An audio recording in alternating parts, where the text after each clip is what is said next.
அரசியலமைப்பு சட்டத்தின் மீது உறுதியேற்று பதவி பிரமாணம் எடுத்துக்கொண்ட ஒரு மாநிலத்தின் மிக உயர்ந்த பதவியான முதலமைச்சர் நாற்காலியில் அமர்ந்திருக்கும் ஒருவர் வெறுப்பின் அடையாளமாக திகழும் ஒரு வீடியோவை தனது தேர்தல் பிரச்சாரத்திற்காகவும் சுய லாபத்திற்காகவும் வெளியிடுவார் என்று யாரும் கற்பனை செய்து கூட பார்த்திருக்க மாட்டார்கள். ஒரு 187 செகண்ட் ஓடக்கூடிய ஒரு வீடியோ அசாம் பாஜகவின் அதிகாரப்பூர்வ ட்விட்டர் பக்கத்தில் வெளியிடப்பட்டது. அந்த வீடியோவில் ஒரு பகுதியை மட்டும் நான் உங்களுக்கு காட்டுகிறேன்.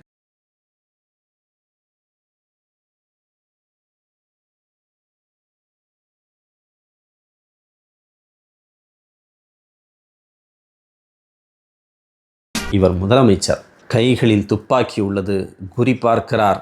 இது அனிமேஷன் மற்றும் AI தொழில்நுட்பத்தை பயன்படுத்தி உருவாக்கப்பட்ட வீடியோ.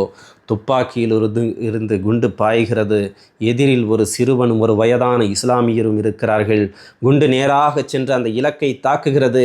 கடைசியில் ஒரு டான் போல ஹிந்து பிஸ்வா சர்மாவின் புகைப்படம் காட்டப்படுகிறது. பிப்ரவரி 7 அன்று மாலை 4:08 மணிக்கு இந்த வீடியோ ட்வீட் செய்யப்பட்டிருக்கிறது. அதில் பாயிண்ட் பிளாங்க் ஷாட் என்று எழுதப்பட்டிருக்கிறது. பாயிண்ட் பிளாங்க் ஷாட் என்று சொன்னால் மிக அருகிலிருந்து துல்லியமாக தாக்கக்கூடிய ஒரு வார்த்தை. முதலமைச்சரின் நோக்கத்தை நீங்கள் இதிலிருந்து புரிந்து கொள்ளலாம். அவருடைய பாயிண்ட் பிளாங்க் ஷாட் என்பது இஸ்லாமியர்கள் தான். இவர்தான் அஸ்ஸாம் மாநிலத்தினுடைய முதலமைச்சர். சிறுபான்மையினருக்கு எதிராகவும் முஸ்லிம்களுக்கு எதிராகவும் வெறுப்பு பேச்சுகளை பேசுவதில் நாடு முழுவதும் புகழ்பெற்றவர். இப்போது அவர் எந்த எல்லைக்கு சென்றிருக்கிறார் என்று பாருங்கள். இந்த வீடியோ பதிவேற்றப்பட்டதும் சமூக ஊடகங்களில் பலர் கடும் எதிர்ப்பு தெரிவிக்கின்றனர். இது வன்முறைக்கு நேரடியாக விடுக்கப்படும் அழைப்பு என்று சிலர் கூறினர். இவரை நாஜி மனப்பான்மை கொண்ட முதலமைச்சர் என்று சிலர் விமர்சனம் செய்தார்கள். இப்படிப்பட்ட ஒரு முதலமைச்சரை கைது செய்ய வேண்டும் என்று சிலர் வலியுறுத்தினர். பலரும் இது குறித்து ட்வீட் செய்திருந்தார்கள். அதில் முக்கியமானவர் உச்சநீதிமன்றத்தின் வழக்கறிஞர் பிரசாந்த் பூஷன். வெறுப்பு பேச்சுக்களுக்கு எதிராக தொடர்ந்து சட்ட போராட்டம் நடத்தி வருபவர் அவர் வெளியிட்ட ட்வீட் மிகவும் முக்கியமானது.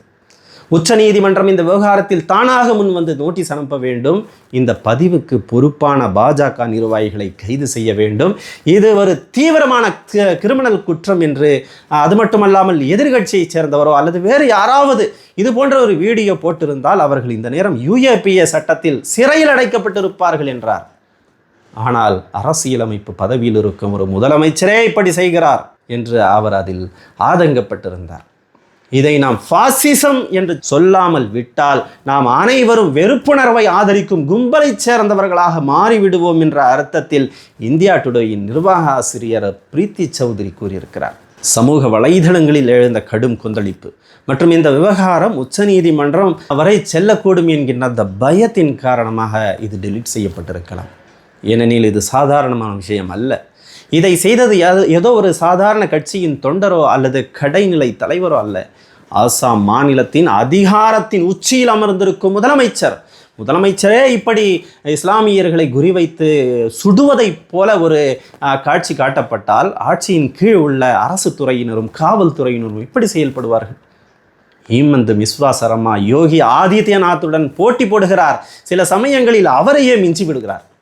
இப்படி செய்வதன் மூலம் பெரும்பான்மை வாக்குகளை ஒருங்கிணைத்து விடலாம் என்று இவர்கள் நம்புகிறார்கள். இன்னும் 2 மாதங்களில் அஸ்ஸாம் மற்றும் மேற்கு வங்கத்தில் தேர்தல் வர இருக்கு. எனவே முஸ்லிம்களுக்கு எதிராக இப்படி வீடியோ வெளியிட்டால் தங்களுக்கு தேர்தல் முடிவுகள் சாதகமாக அமையும் என இவர்கள் நம்புகிறார்கள்.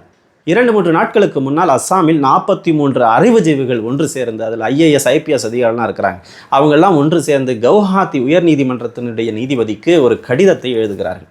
அந்த கடிதத்தில் அஸ்ஸாம் முதலமைச்சரின் முஸ்லிம்களுக்கு எதிரான செயல் எந்த வகையிலும் ஏற்றுக்கொள்ள முடியாதது. ஒரு அரசாங்கத்தின் தலைவரே ஒரு குறிப்பிட்ட சமூகத்தை பொருளாதார ரீதியாக புறக்கணிக்க அழைப்பு விடுப்பது என்பது அரசியலமைப்பு சட்டம் 21 மற்றும் 14க்கு எதிரானது. காவல்துறை அவர் கட்டுப்பாட்டில் இருப்பதனால் அவர்கள் மீது எந்த விதமான நடவடிக்கையும் காவல்துறை எடுக்காது. எனவே நீதிமன்றம் இந்த விஷயத்தில் தலையிட வேண்டும் என்று அவர்கள் அந்த கடிதத்தில் குறிப்பிட்டிருக்கிறார்கள். ஏன் இப்படி ஒரு கடிதம் நீதிபதிக்கு அவர்கள் எழுதினார்கள்? அஸ்ஸாம் முதலமைச்சர் ஒரு இழிவான கருத்தை தெரிவித்திருந்தார். மியா மக்களை துன்புறுத்துங்கள். மியா என்றால் முஸ்லிம்கள். நீங்கள் ரிக்ஷாவில் ஏறினால் 5 ரூபாய் வாடகை என்றால் 4 ரூபாய் கொடுங்கள் என்று அவர் கூறியிருந்தார்.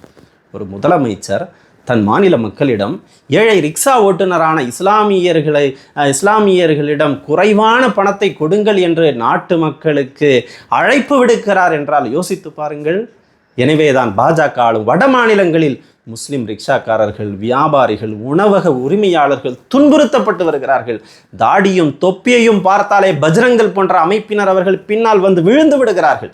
முதலமைச்சரே இப்படி பேசும்போதே கீழே உள்ளவர்களுக்கு சொல்லவா வேணும்? இன்னும் மோசமாகத்தானே அவர்கள் நடப்பார்கள்.